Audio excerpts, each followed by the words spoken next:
Welcome, everyone. In this video, we'll see how you can use DataSnipper to perform and automate your payroll testing procedures. In this use case, we're going to be reconciling a sample of payroll master data to a set of supporting evidence, which includes employee list, contracts, payroll reports, and staff policies.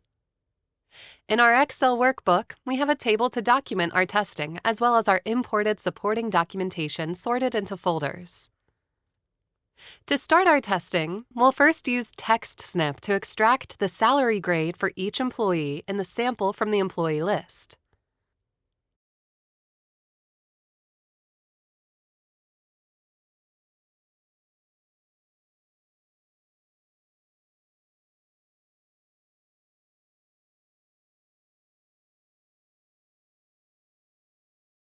Then we'll need to open Document Matching and select our sample data. Once we've done that, we'll go ahead and select the documents we want to cross-check our data with. We'll need to configure the input and output table to address our desired testing results. For example, as we require inputs like the name, date, and salary to be matched against the contracts and payroll reports, we'll set the location of those respective output as we need it. Once we've done that, simply click Match All Rows. DataSnipper will work through all the sample items and check for matches. Wherever it finds a match, it will output a text snip in the columns specified.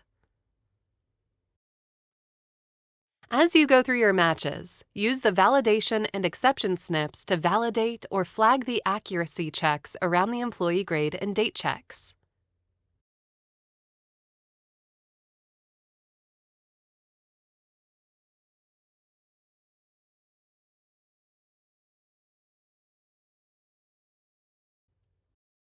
This concludes our payroll testing for government audits. Thank you for watching this video. Make sure to watch our knowledge base to learn more. Happy snipping!